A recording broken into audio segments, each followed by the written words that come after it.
देखिए मैंने एक बच्चे से पूछा तुझे 8 का पहाड़ा आता है? बोले हाँ आता है। उसने मुझे सर 8 का पहाड़ा किस ढंग से सुनाया? 8 एकम 8, 8 दूनी 16, 8 तिया 24, 8 चौके 8 पंजे 8 छक्के 8 सत्ते 8 नमे 8 दाम 80।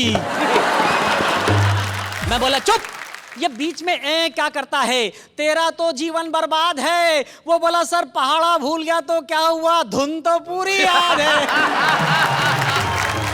कॉमेडी के वीडियोस देखने के लिए हमारे चैनल को लाइक और सब्सक्राइब करें।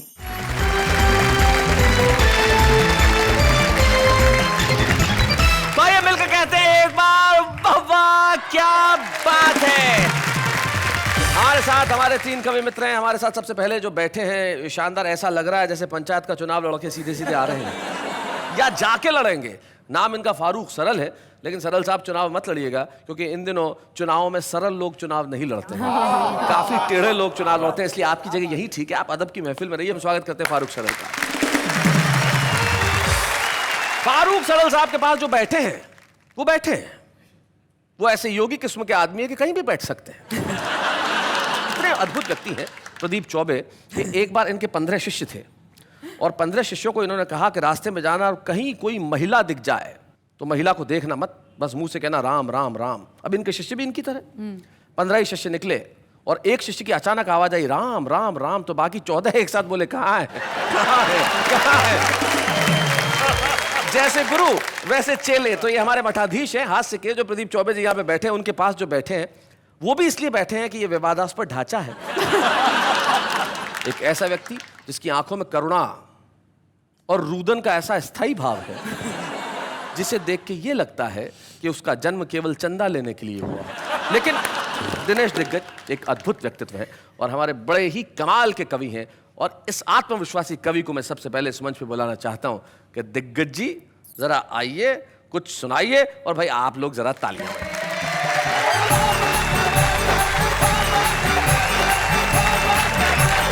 भाई साहब आपने कहा नाम में क्या रखा है, सच बताता हूं नाम में क्या रखा है, यहीं से बात शुरू करता हूं जी। कि सत्य प्रकाश झूठ बोलते बोलते थक गया। सत्य प्रकाश झूठ बोलते बोलते थक गया। शांति प्रकाश पता नहीं क्या क्या बक गया। रोशन लाल जीवन भर अंधेरों से हारा। सुखराम सदा रोता हुआ मिला। मांगी लाल नोटों पे सोता हुआ मिला। क्या बात। मिश्री लाल ने आज तक मिठाई का स्वाद नहीं चखा है, इसीलिए तो कहता हूँ भाई साहब नाम में क्या रखा है। भाई बहुत अच्छे, बढ़िया बढ़िया भाई, वाह वाह वाह। अलग अलग ढंग से बातें होती है। आप तो भाई साहब बहुत अच्छे स्कूलों में पढ़े, नेहा जी आप और ज्यादा स्कूलों में अच्छी पढ़ी। मैं तो उन स्कूलों में पढ़ा जहां पर मैं रेस में अकेला दौड़ा फिर भी सेकंड आया। अच्छा। तो मैंने टीचर से पूछा कि मैं सेकंड क्यों आया?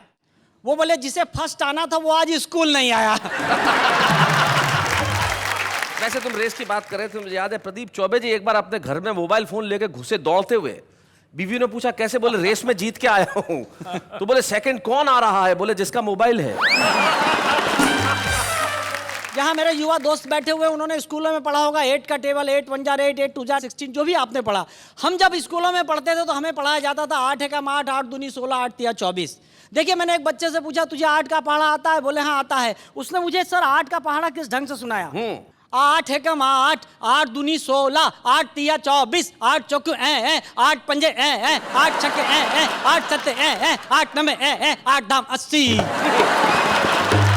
मैं बोला चुप, ये बीच में क्या करता है? तेरा तो जीवन बर्बाद है। वो बोला सर पहाड़ा भूल गया तो क्या हुआ, धुन तो पूरी याद है। अच्छा ड्राई सब्जेक्ट में से हंसी निकालते हैं भाई साहब हम जी। ब्लैक बोर्ड पर मैंने एक शब्द लिखा इलेक्ट्रिसिटी। सर आप बताइए इसमें कोई हंसने की बात थी क्या? बात ही नहीं है। एक बच्चे से मैंने पूछा, वो स्टेमर करता था, तुतलाता था, अटकता था। मैंने कहा बेटे क्या लिखा हुआ है? बोला मास्टर जी इलेक्ट्रिसिटी। मैंने कहा ये फ्यूज बल्ब है, इसे बोलना नहीं आता। 3 दिन बाद उसकी मम्मी आई। मैंने कहा आपका बच्चा इलेक्ट्रिसिटी को इलेक्ट्रिसिटी बोलता है, पूरी क्लास हंसती, अच्छा नहीं लगता?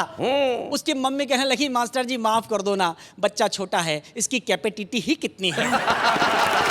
अरे मैंने कहा बल्ब फ्यूज नहीं है, स्विच खराब है। 4 दिन बाद पिताजी आए। मैंने कहा आपका बच्चा इलेक्ट्रिसिटी को इलेक्ट्रिसिटी बोलता है, आपकी पत्नी कैपेसिटी को कैपेसिटी बोलती है। पूरी क्लास हंसती, अच्छा नहीं लगता। उसके पिताजी कहने लगे मास्टर जी बात बहुत छोटी सी है पर फोकट की पब्लिसिटी मत करो यार। मैंने कहा ना बल्ब फ्यूज है ना स्विच खराब है, पावर हाउस में ही फॉल्ट है। मैंने उस बच्चे से कहा तुम्हारे घर में कोई और है? बोले दादाजी हैं 80 साल के। मैंने कहा भेजो उस आइटम को भी चेक करेंगे। दादाजी आए, नमस्कार। मैंने कहा नमस्कार, क्या हो गया? मैंने कहा आपका पोता इलेक्ट्रिसिटी को इलेक्ट्रिसिटी बोलता है, आपकी बहू कैपेसिटी को कैपेसिटी बोलती है, आपका बेटा पब्लिसिटी को पब्लिसिटी बोलता है। पूरी क्लास हंसती है, अच्छा नहीं लगता। बोला मास्टर जी ये तो सब जाहिल और गंवार हैं, इन्होंने यूनिवर्सिटी का कभी मुंह ही नहीं देखा। और हकीकत है साहब, शिक्षा क्या हो गई है जी। पुराने जमाने में होता था कोई बच्चा स्कूल नहीं आता था तो स्कूल से 4-5 बच्चे जाते थे, उसके हाथ पैर पकड़ के उसे ऐसे ऐसे करके लाते थे। आंचलिक भाषा में कहते हैं टांगा टोली करके लाते थे जी। ये दृश्य खत्म हो गए, शिक्षा के प्रति अनुराग खत्म हो गया। लेकिन मैंने आज से 4 दिन पहले मेरे शहर में ये दृश्य देखा। 4-5 स्कूल के विद्यार्थी एक को ले जा रहे टंगा टोली करके। मैंने कहा क्यों, ये विद्यार्थी क्या स्कूल नहीं आ रहा है? बोले ये विद्यार्थी नहीं है, मास्टर है। 1.5 महीने से नहीं आ रहा, मिड डे मील खा के जाता वहीं रह जाता है। अभी मैंने नई कार खरीदी, जब लेकर निकला तो अचानक बंद हो गई। मैंने सोचा शायद पेट्रोल खत्म हो गया होगा। सामने ही मेरे मित्र रहते थे, मैंने कहा नरेंद्र जी शायद मेरी कार में पेट्रोल खत्म हो गया, कोई हेल्प करो। वो बड़ी गंभीर मुद्रा में अंदर गए और एक माचिस लेकर आए। मैंने कहा इससे क्या करूंगा? बोले पेट्रोल चेक कर लो। मैंने कहा इससे पेट्रोल कैसे चेक करूंगा? बोले सुनो, अगर कार में पेट्रोल नहीं हुआ तो तुम्हें पता चल जाएगा, और अगर हुआ तो कल न्यूज़पेपर के माध्यम से पूरे शहर को पता चल जाएगा कि पेट्रोल था। लोगों के मदद करने के तरीके बदल गए। बधाइयां कम मिलती है भाई साहब, आजकल धमकियां ज्यादा मिलती है जी। धमकियों पर एक कविता, फारूक भाई प्रदीप जी सुनिएगा, कि पिछले दिनों एक धमकी भरा एसएमएस हमारे पास आया। एसएमएस पढ़कर सिर चकराया। लिखा था दिग्गज जी हम आपके जीवन का सुख चैन तोड़ देंगे, अगर 50 लाख रुपया नहीं दिया तो आपका नाम किसी आइटम गर्ल से जोड़ देंगे। एसएमएस पढ़कर मैं हो गया पसीना पसीना जी। मैंने कहा बदनाम हो गया तो मुश्किल हो जाएगा जीना। मैंने मदद के लिए तुरंत एक नेताजी को फोन लगाया। ये मेरी सबसे बड़ी गलती थी। मैंने मदद के लिए एक नेताजी को फोन लगाया। फोन स्वयं नेताजी ने उठाया। बोला दिग्गज जी क्या हाल चाल हैं? मैंने कहा चाल तो ठीक है, हाल बुरा है। मेरे सीने पर धमकियों का छुरा है, मेरी मदद कीजिए। मदद शब्द सुनते ही वे आवाज बदल कर बोले इस मार्ग की सभी लाइनें व्यस्त हैं, कृपया कुछ देर बाद डायल कीजिए। तभी मुझे मेरे एक वरिष्ठ कवि मित्र का ख्याल आया। मैं नाम नहीं बताऊंगा, नहीं तो आपको पता चल जाएगा कि मैं प्रदीप चौबे भाई साहब की बात कर रहा हूं। तभी मुझे मेरे एक वरिष्ठ कवि मित्र का ख्याल आया। मैंने उन्हें फोन लगाया, कहा गुरु लोग हमें धमकियां दे रहे हैं, कोई मार्ग सुझाओ। वो बोले मार्ग? हम तो हाईवे सुझा देंगे। जरा डीप में जाके समस्या बताओ। ओहो। मैंने कहा गुरु लोग मेरा नाम आइटम गर्ल के साथ जोड़ रहे हैं। आइटम गर्ल का नाम सुनते ही गुरु क्रोध में आ गए। मुझे लगा कि आज तो धरती और अंबर हिल जाएगा। धीरे से आकर बोले जिसने तुझे धमकी दी है उसका मोबाइल नंबर मिल जाएगा। मैंने कहा बिल्कुल मिल जाएगा गुरु। बोले फिर तू ही डायल कर, हो जा शुरू। डायल तो मैं भी कर सकता था, कोई डिफरेंस नहीं है, पर फिलहाल मेरे मोबाइल में बैलेंस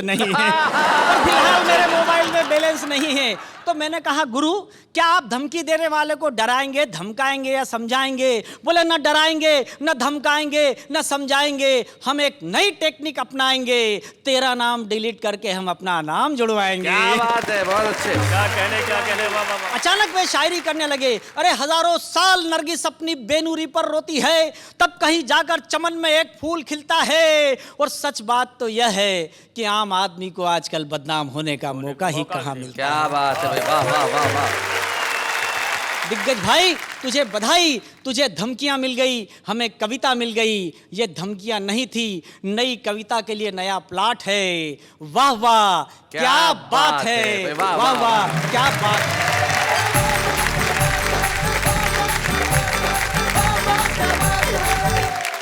बहुत बढ़िया भाई दिनेश दिग्गज, आपने बहुत अच्छा सुनाया। दिनेश मेरा बड़ा पुराना ही विद्यार्थी है और मैं जानता हूँ कि इसको धमकियां ऐसी जिंदगी के अंदर आती रहती, लेकिन धमकियां सपनों में भी होती है। एक बीवी सुबह ही सुबह उठी तो पति ने धमका दिया, बोले जो पड़ोस में सुनीता रहती है रात को मेरे सपने में आई थी। तो बीवी बोली अकेले ही आई होगी। बोले क्यों? बोले उसका पति मेरे सपने में आया था। तो अगर धमकियां आप देंगे तो कई बार सामने से भी कुछ गड़बड़ हो सकती है, लेकिन कुछ लोग होते हैं जीवन में बड़े सरल होते हैं, उन्होंने कुछ लेना देना नहीं होता। तो आचरण, व्यवहार, कलम, कविता, सबसे सरल व्यक्ति को हम बुलाते हैं जिनका नाम फारूक सरल है। हम जोरदार तालियों से स्वागत करते हैं।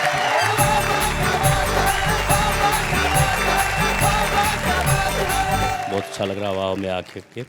मैं सोच रहा हूँ 2 छंद अपने मिजाज के विपरीत पढ़ दूँ। जिसमें आप सरल नजर नहीं आ रहे। मैंने जब परचून की दुकान खोली, ग्रोसरी स्टोर जिसमें घर का छोटा मोटा सामान मिलता हो जी, पहले ही दिन एक महिला माचिस खरीद के ले गई। बरसात के मौसम में माचिस थोड़ी सीली थी, वो जली नहीं, वापस करने आई। मैंने एक तीली निकाली और उसको थोड़ी देर तक अपनी दाढ़ी के ऊपर रगड़ा। माचिस सूख गई और मैंने जला के दिखाया। बोला माचिस बहन जी बहुत अच्छी, इसको ले जाओ। लेकिन महिला बिगड़ गई, बोली अब मैं माचिस से बिल्कुल नहीं ले जाऊंगी। मैंने कहा तर्क के आधार पर उत्तर दो, माचिस क्यों नहीं ले जाओगी जब जल रही है? तो उसने जो तर्क दिया वो मैं पढ़ता हूँ, सुनिएगा। कि ले गई खरीद कर माचिस नहीं जली तो लौट के दुकानदार से वो लगी लड़ने, और तीली को निकाल कर रगड़ा जो दाढ़ी पर, फौरन ही तीली लगी आग को पकड़ने। तो बोली यह देख कर इसको न ले जाऊंगी, पैसे कर वापस न बात दे बिगड़ने, और इसको जलाने है तू घर से मैं आऊंगी क्या, मुझे रोज रोज तेरी दाढ़ी पे रगड़ने। वाह भाई वाह वाह, क्या बात है। अक्सर पति पत्नियों में नोक झोंक चला करती है। जी। नोक झोंक जब ज्यादा बढ़ जाती है तो कभी कभी पत्नियां अटैचियां बांध लिया करती हैं। आप सब जानते हैं अटैची बांध करके पत्नी कहाँ जाती है? जी। अधिकांश विश्वास पतियों को होता कि मायके ही गई, लेकिन बताती नहीं। एक छंद वहां से निकलता जी। कि झगड़े के बाद बोली मैडम अटैची बांध, मुझे किसी भांति इस घर में न रहना।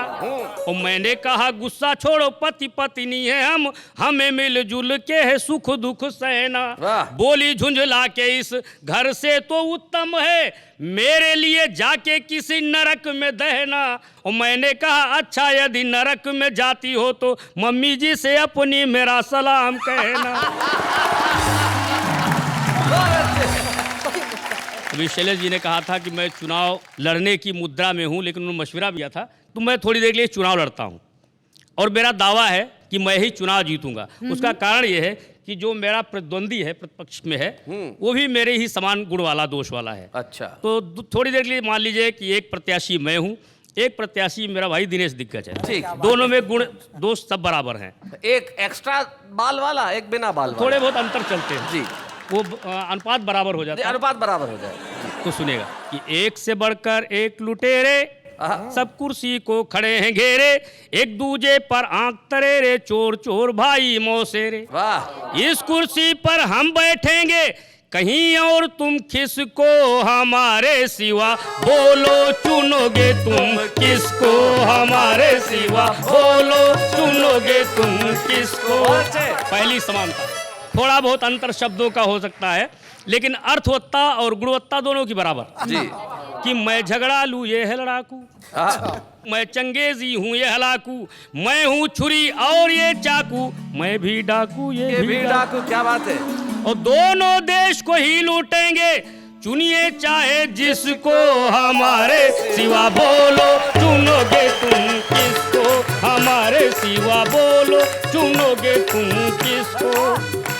कि राजनीति का एक कहरा, राजनीति का एक कहरा, अपना मकसद एक ही ठहरा, दोनों का संबंध है गहरा, मैं हूँ अंधा ये है बहरा। क्या बात है। दोनों नहीं सुने देखेंगे, रोज चाहे सिसको हमारे सिवा, बोलो चुनोगे तुम किसको हमारे सिवा, बोलो चुनोगे तुम किसको। ये लड़ाई झगड़े सिर्फ थोड़ी देर के होते हैं, उसके बाद फिर हम एक हो जाएंगे। कि बस चुनाव भर हम्मा हम्मा, बस चुनाव भर हम्मा हम्मा, धमा चौकड़ी धम्मी धम्मा, जीत गए तो दम्मा दम्मा, वल्ले वल्ले छम्मा छम्मा। क्या बात है। एक करेगा वहां भांगड़ा, एक करेगा डिस्को हमारे सिवा, बोलो चुनोगे तुम किसको, हमारे सिवा बोलो चुनोगे तुम किसको। भाई क्या बात है।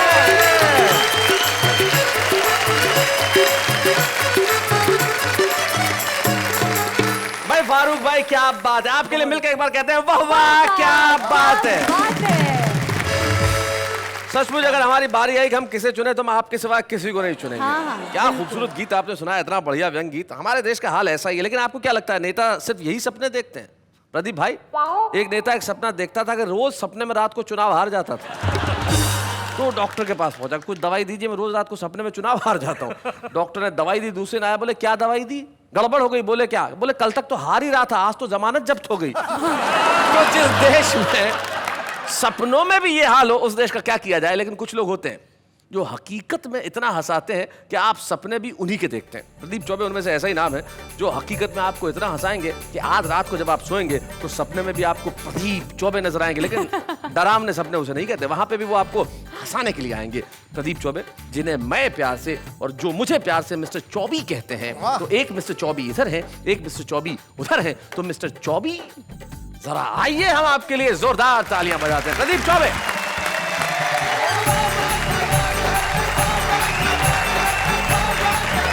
बड़ी मुसीबत होती है कवियों की, और खासकर हास्य कवियों की। जो थोड़ा बहुत नाम मिल जाता है, लोकप्रियता मिल जाती है, तो उनके लिए संकट भी होता रहता है।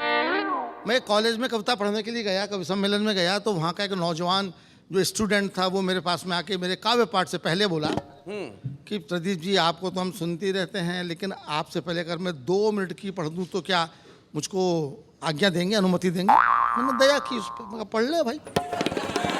मैं कहा 2 मिनट रहेगा ना? हाँ। बोले भरोसे का आदमी हूँ, मगर माइक अच्छों को नहीं छोड़ता सा। मेरे पढ़ने के पहले 2 मिनट के लिए आया हुआ कवि, उसने जो कुछ किया वो इस कविता का विषय है। सुना। केवल 2 मिनट के लिए आया हुआ कवि जब 2 घंटे कविता पढ़ गया तो पीछे बैठे हुए कवियों का मानसिक संतुलन बिगड़ गया। एक ने उसका कुर्ता पकड़ के खींचा। कुर्ता काफी पुराना था, कुर्ता काफी पुराना था, आधा हाथ में आ गया। फटा हुआ कुर्ता देख के कवि ताव खा गया, पलट के बोला क्या कुर्ता ही फाड़ दिया? 1 घंटा और पढ़ूंगा। और वो फिर शुरू हो गया। कवियों में टेंशन भी दोबारा शुरू हो गया। बड़े कवि ने छोटे कवि से कहा, ये कुर्ते से नहीं मानेगा। तो साहब ये वाली बात है जो आपके हंसने के लिए जिंदगी मिलती है। 2 बैठे हैं बेचारे यहाँ पे, इनको गंजा गंजा कह करके, ये मुझे बहुत बुरा लगता है, बहुत बुरा लगता है। भाई गंजों के अनुभव बड़े शार्प होते हैं। एक गंजे के पास खड़ा था, एक विराट गंजा था। ये तो क्या लगते हैं, वहाँ तो पूरा मैदान ही साफ था, दूर तक कहीं छाया नहीं थी, पूरा मैदान चमक रहा था। अगला धूप में और खड़ा था और तेल भी लगा रखा था। मेरी तो निगाह तक फिसल रही थी।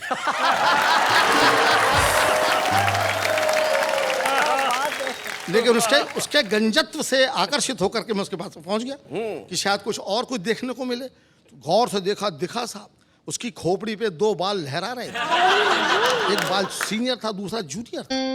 तो जूनियर बाल ने सीनियर बाल से कहा कि दादा अपन दोनों आपस में शादी कर लें तो ये मैदान लहलहा जाए। तो सीनियर बाल बोला ऐसा नहीं हो सकता भैया, इस देश में बाल विवाह पे पाबंदी है।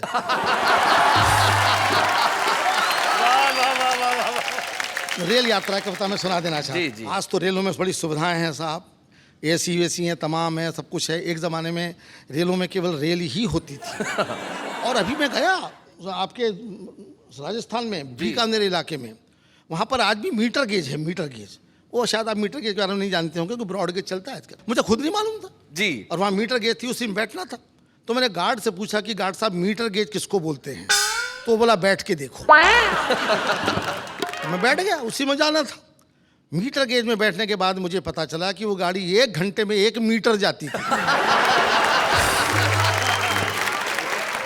और जब वो गाड़ी चली तो उसकी स्पीड देख के मेरे को रोना आ रहा था। अच्छा। तो मैंने गार्ड से पूछा कि गार्ड साहब एक फ़ोन करके आ जाऊं तो क्या मैं दौड़ के गाड़ी पकड़ लूँगा? तो गार्ड बोला बहुत तेज़ मत दौड़ना, वरना अगली गाड़ी में बैठ जाओगे। रेल की जनरल बोगी में सफ़र किया मैंने, आपको सच्ची का कविता सुना रहा हूँ। उसे रेल की जनरल बोगी इसलिए कहते हैं कि उसमें धक्के खाते खाते आदमी में जनरल जैसा विल पावर आ जाता है। तो उसमें जो कुछ हुआ बताता हूँ जी। भारतीय रेल की जनरल बोगी, पता नहीं आपने भोगी कि नहीं भोगी। एक बार हम भी कर रहे थे यात्रा, प्लेटफॉर्म पर देखकर सवारियों की मात्रा हमारे पसीने छूटने लगे, हम झोला उठाकर घर की ओर फूटने लगे। तभी एक कुली आया, मुस्कुरा के बोला, अंदर जाओगे? हमने कहा तुम पहुंचाओगे? वो बोला, बड़े बड़े पार्सल पहुंचाए हैं, आपको भी पहुंचा दूंगा, मगर रुपए पूरे 50 लूंगा। हमने कहा 50 रुपया? वो बोला, हाँ भैया, 2 रुपए आपके बाकी सामान के। हमने कहा यार सामान नहीं है, अकेले हम हैं। वो बोला, बाबूजी आपके सामान से कम है। भीड़ देख रहे हैं, कंधे पे उठाना पड़ेगा, धक्का दे के अंदर पहुंचाना पड़ेगा, मंजूर हो तो बताओ। हमने कहा देखा जाएगा, तुम उठाओ। कुली ने बजरंगबली का नारा लगाया और पूरी ताकत लगा के हमें जैसे ही उठाया कि खुद बैठ गया। ताकत लगा के जैसे ही उठाया खुद बैठ गया। दूसरी बार कोशिश की तो लेट गया। हाथ जोड़कर बोला, बाबूजी भगवान ही आपको उठा सकता है, हम क्या खाकर उठाएंगे, आपको उठाते उठाते खुद दुनिया से उड़ जाएंगे। तभी गाड़ी ने सीटी दे दी, हम झोला उठाकर धाए, बड़ी मुश्किल से डिब्बे के अंदर घुस पाए। डिब्बे के अंदर का दृश्य और घमासान था, पूरा डिब्बा अपने आप में हल्दी घाटी का मैदान था। लोग लेटे थे, बैठे थे, खड़े थे, जिनको कहीं जगह नहीं मिली वो बर्थ के नीचे पड़े थे। अच्छा। हमने गंजे यात्री से कहा, भाई साहब थोड़ी सी जगह हमारे लिए भी बनाइए। वो सिर झुका के बोला, आइए हमारी खोपड़ी पे बैठ जाइए। झल्लाया हुआ था बहुत। तभी एक भरा हुआ बोरा डिब्बे के अंदर चढ़ा, आगे बढ़ा और गंजे के सिर पर गिर पड़ा। गंजा चिल्लाया, किसका बोरा है? बोरा फौरन खड़ा हो गया और उसमें से एक लड़का निकल के बोला, अकेला बोरा नहीं है अंकल जी, बोरे के अंदर 12 साल का छोरा है। अंदर आने का यही एक तरीका है, हमने अपने माँ बाप से सीखा। वाह। आप तो एक बोरे में घबरा रहे हैं, जरा ठहर तो जाओ, अभी गद्दे में लिपट के हमारे बाप जी अंदर आ रहे। उनको आप कैसे समझाएंगे? हम तो खड़े भी हैं, वो तो आपकी गोद में लेट जाएंगे। एक और देखिए, छोटा सा व्यंग है जी। एक यात्री बर्थ के नीचे से निकलता हुआ अपनी आंखें मलता हुआ फिल्मी अंदाज में बोला, मैं कौन हूं? मैं कौन हूं? उसका पड़ोसी बोला, शुक्र करो बेटा कि हो, वरना कल रेलवे कर्मचारी पूछते कि ये कौन था। इतना सुनते ही पूछने वाला मौन था। मगर एक अंतिम सीन तो आपको जरूर अच्छा लगेगा, क्योंकि आपको भी ऐसा अनुभव आया ही होगा। अचानक गाड़ी बड़ी जोर से हिली, एक यात्री खुशी के मारे चिल्लाया, अरे चली चली। दूसरा बोला, जय बजरंगबली। तीसरा बोला, या अली। हमने कहा गाड़ी तो बगल वाली जा रही है। गाड़ी तो बगल वाली जा रही है और तुमको अपनी चलती नजर आ रही है। प्यारे, सब नज़र का धोखा है। दरअसल ये रेलगाड़ी नहीं, हमारी ज़िंदगी है, और ज़िंदगी में धोखे के अलावा और क्या होता है? क्या होता है? क्या बात है, वाह वाह वाह।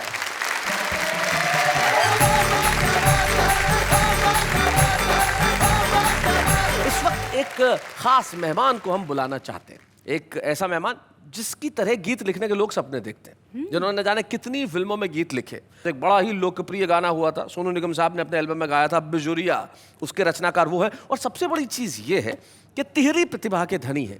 बहुत कम लोग होते हैं जो अच्छा लिखते हैं, बहुत कम लोग होते हैं जो अच्छा लिखते भी हैं और अच्छा गाते भी हैं। और उनके लिखे हुए गाने तमाम लोगों ने गाए। तो आइए उन्हीं से मिलते हैं, अजय झिंगरन।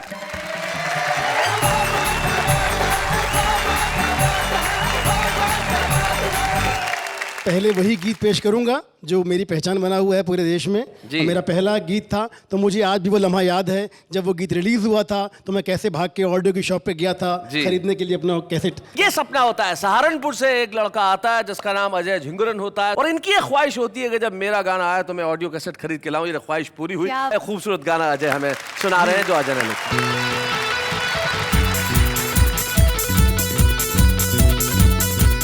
तुझे लागे ना नजरिया, क्यों ना ओढ़े तू चुनरिया।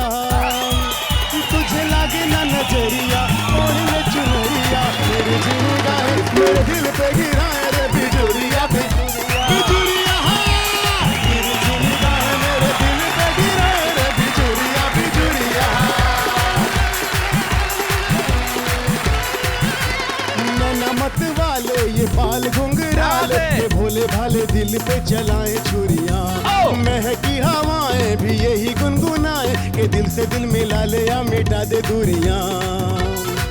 सुन बाकी रे गुजरिया, हो मैं हूँ तेरा ही सांवरिया।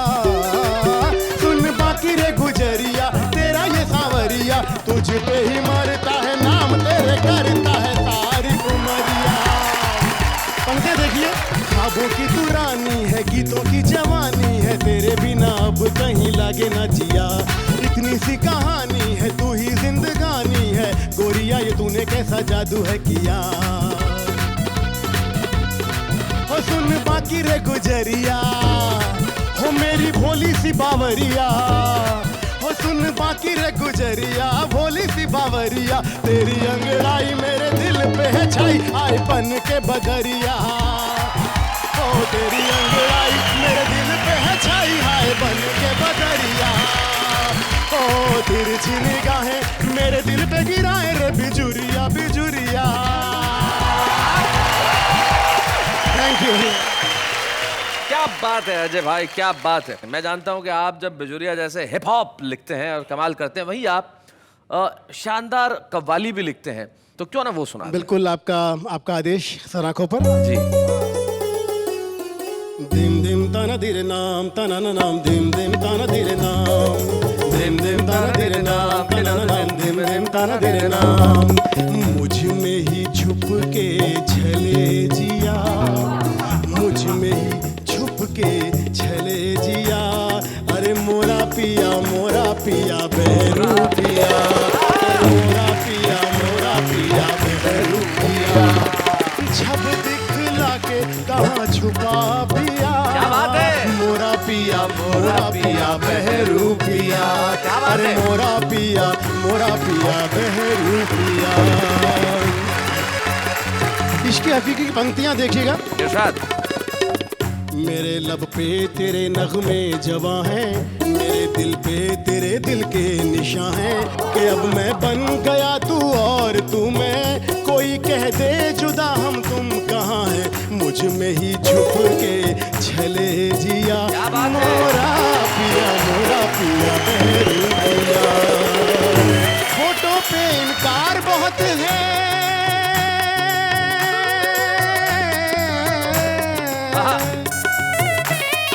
फोटो पे इनकार बहुत है, लेकिन तुमसे प्यार बहुत है। पहन लिया है रूप तुम्हारा, मेरा ये श्रृंगार बहुत है, मुझ में ही छुप के छले जिया। मोरा पिया बहरू पिया। क्या बात है। झूठी दुनिया में बहलावे जिया, झूठी दुनिया में बहलावे जिया। मोरा पिया बहरू पिया, मोरा पिया बहरू पिया। क्या बात है यार, क्या बात है।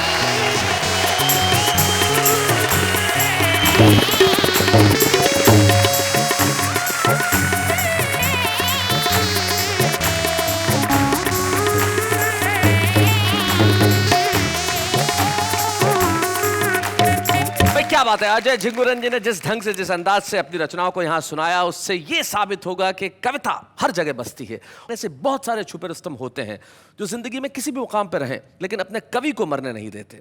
जैसे कि सबसे कठिन काम अगर इस देश में कोई है तो वो है हाउसवाइफ होने का। ट्रू।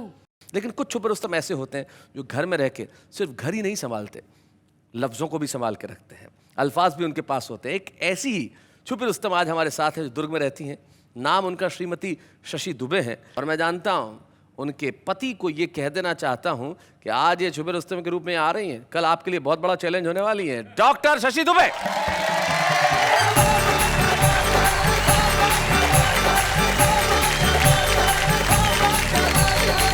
शैलेश जी, जी तनाव से चेहरे पर पिंपल पड़ते हैं जी, रोने से चेहरे पर रिंकल पड़ते हैं, आहा। इसलिए वाह वाह क्या बात है देखकर मुस्कुरा दो, क्योंकि मुस्कुराने से चेहरे पर डिंपल पड़ता हाय हाय, भाई क्या बात है, क्या बात है। बहुत अच्छे। है। एक कुंवारी कन्या ने बुजुर्ग महिला से पूछा, प्यार और शादी में क्या भिन्नता होती है?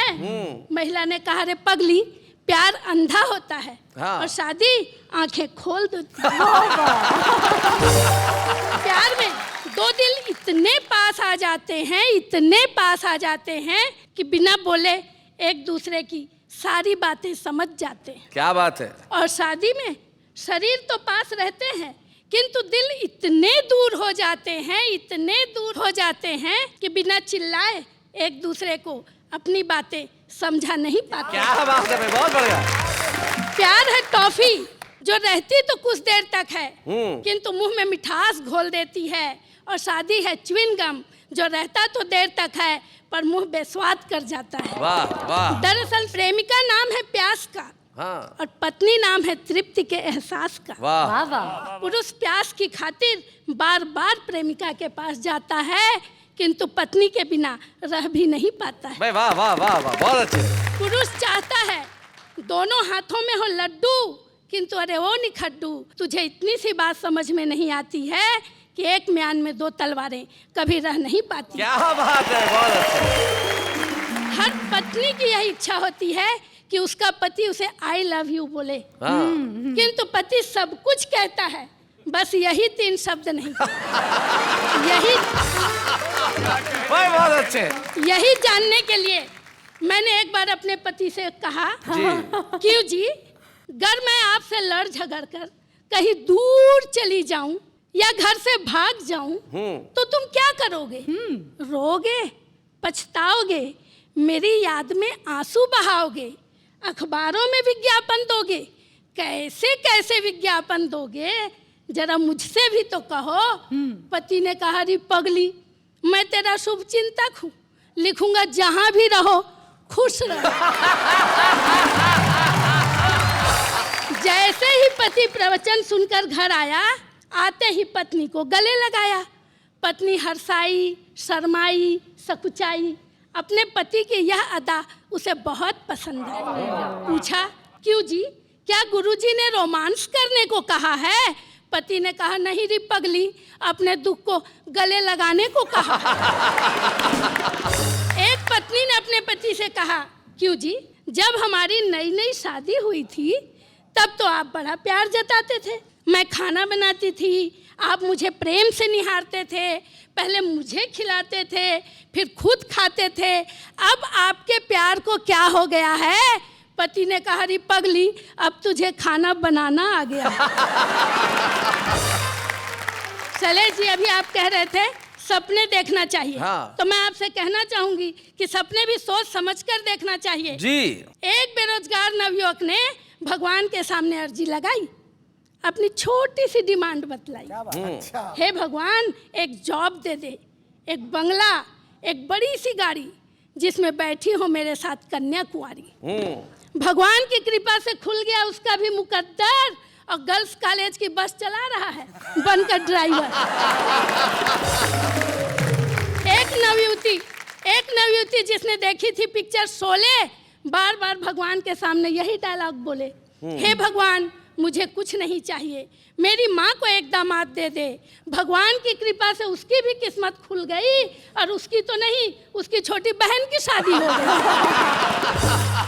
तो शैलेश जी, रोने से तो आंसू भी पराये हो जाते हैं जी, और हंसने से पराये भी अपने हो जाते हैं। इसलिए वाह वाह क्या बात है, देखते रहिए, मुस्कुराते रहिए, हंसते रहिए। क्या बात, वाह वाह, क्या बात है भाभी जी। तो भाई शशि दुबे जी ने आज यहाँ पे कमाल कर दिया, जो छुपे रुस्तम के रूप में आई, और जिस आत्मविश्वास के साथ कविताएं पढ़ी, निश्चित तौर पे अब ये छुपे रुस्तम नहीं रही, सारे मुल्क में प्रसिद्ध होने के लिए अब आप तैयार हो जाइए।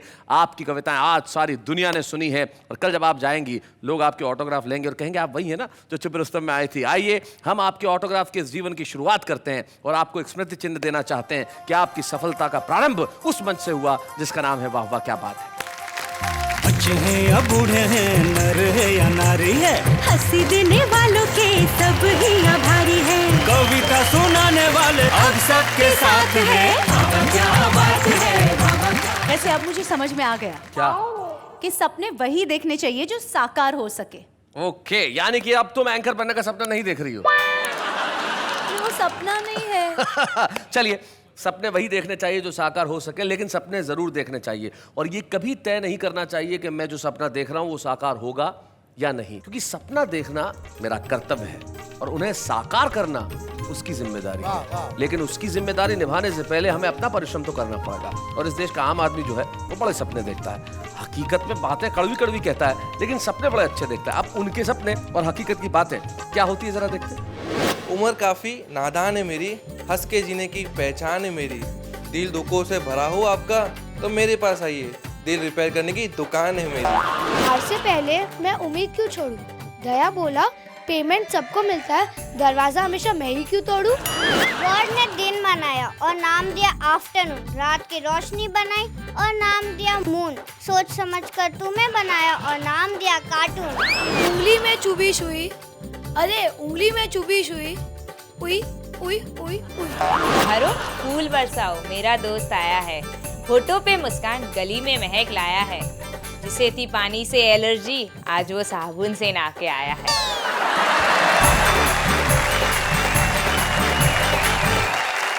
तो भाई ये जो हमारा कॉमन मैन है, जो आम आदमी बड़ा कमाल करता है, और हमारे देश में जो 80% देश गांवों और कस्बों में बसा हुआ है वो हमारा देश आम आदमी ही है। वहां पे अगर कोई व्यक्ति तरक्की करता है तो बड़ी खुशी की बात होती है। दिनेश दिग्गज एक ऐसे व्यक्तित्व का नाम है, एक ऐसा कवि जिसने बहुत मॉडरेट अपनी शुरुआत की, लेकिन तरक्की की राह पे वो बढ़ता चला गया। हम मिलकर सम्मान करते हैं आज उज्जैन से आए दिनेश दिग्गज का। बच्चे हैं या बूढ़े हैं, नर है या नारी है, हंसी देने वालों के सब ही आभारी है, कविता सुनाने वाले सबको हंसाने वाले अब सबके साथ है। बड़ी खुशी की बात है कि आज दिनेश जी की पत्नी यहाँ पे उपस्थित है, प्रेमशीला श्रीवास्तव। मैं उन्हें इस मंच पे आमंत्रित करता हूँ। आइए प्रेमशीला श्रीवास्तव। प्रेमशीला जी स्वागत है आपका। धन्यवाद।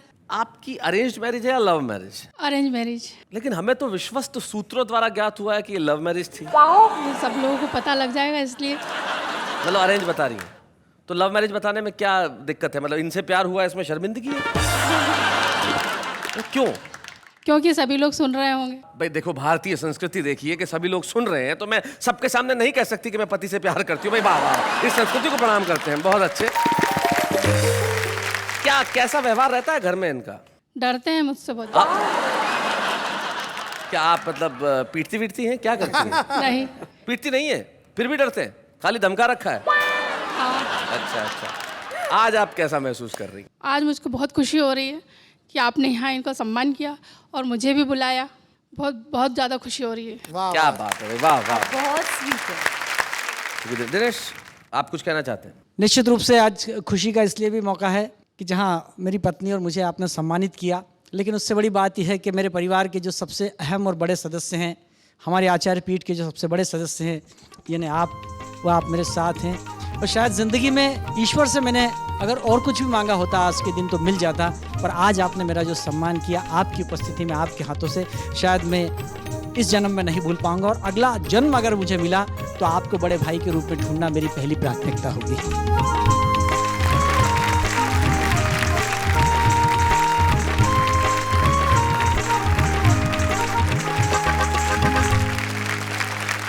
दिनेश, मैं आपको ये कहना चाहता हूँ, आप, प्रेमशीला, फारूक भाई, प्रदीप चौबे या तमाम वो कवि जैसे शशि जी यहाँ आई आज और उन्होंने छुपे रुस्तम के रूप में कविताएं पढ़ी, या अजय जी आए, हम तमाम लोग हिंदुस्तान की आत्मा में से निकले हुए लोग हैं। इसलिए तमाम वो लोग जो चाहे छोटी जगहों पर रहते हैं, लेकिन उन्हें जाते जाते एक शायर के 2 शेर कहना चाहता हूँ। आप कहीं भी रहें, लेकिन अगर आप में सपने देखने की हिम्मत है, उन्हें सच बनाने की ताकत है, तो आगे बढ़िए।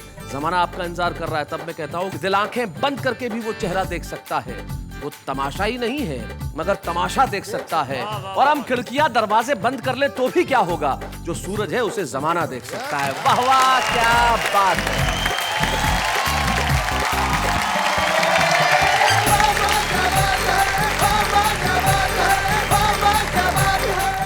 कॉमेडी के वीडियोस देखने के लिए हमारे चैनल को लाइक और सब्सक्राइब करें।